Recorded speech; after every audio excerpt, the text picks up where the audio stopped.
Which means we are not thinking big enough, or we are not taking it seriously enough. We are not taking this seriously enough. We are happy to bleed. We are happy to leave. You know, because none of the cricketers are losing anyone from their families. None of the BCCI people who are minting money are losing anybody from their family. Ambassador Dayal, you know, why should there be losses of life only in Jammu and Kashmir and in Chandigarh and in Panipat and other parts of our country? You know, the common man loses life.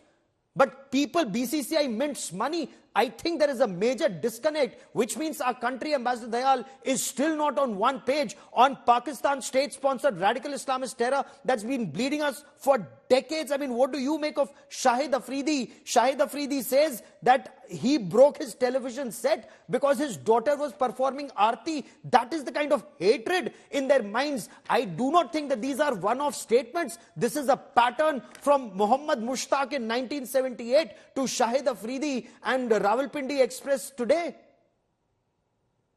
Gaurav, that hatred in the average Pakistani mind is not going to go away.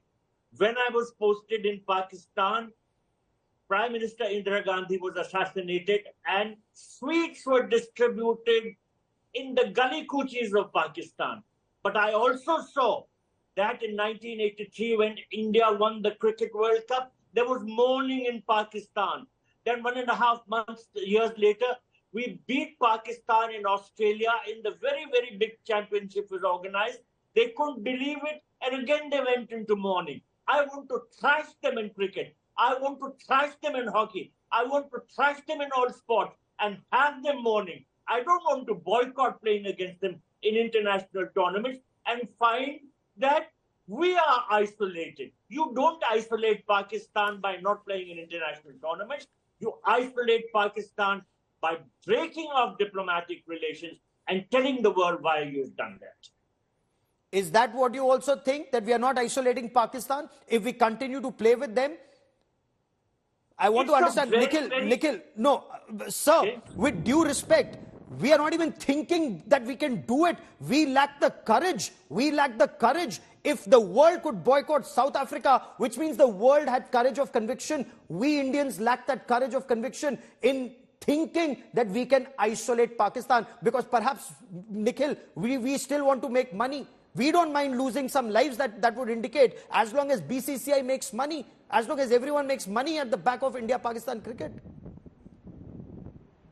Because this mindset, Nikhil, is very clear. You know, for you to isolate, I mean... You know, Shahid Afridi, Shoaib Akhtar, Ghazwa-e-Hind, is that an isolated mindset? It's Ghazwa-e-Hind for Rawalpindi Express to defeat India. No, Gaurav, while I completely agree with your sentiments, I also agree, if you ask my personal opinion, that, you know, when you have cross-border terrorism, there is a bit of a disconnect watching Indian and Pakistani players play on the cricket field. I agree with all of that. How do you isolate Pakistan just at a cricketing level? I personally feel that, you know, cricket in that sense is a soft target. You'd have to isolate them politically, diplomatically. Once you stop playing cricket with Pakistan, does that in any way tackle cross-border terrorism? That can be tackled militarily or politically or at a diplomatic level. So in that sense, cricket then becomes a soft target. You spoke about, you know, US and Russia. I remember one of the greatest sporting contests that happened between the US and the Russia was in 1980 at the peak of Cold War. That was called the Miracle on Ice, where actually the Russian ice hockey team traveled to the US, and Russia was by far the best ice hockey team. They traveled to New York. They had that game, which probably at that time had the highest amount of viewership, and the US team beat Russia in that hockey game. That's well documented. So even at the and how many Russians were killing Americans? How many Russians were killing Americans?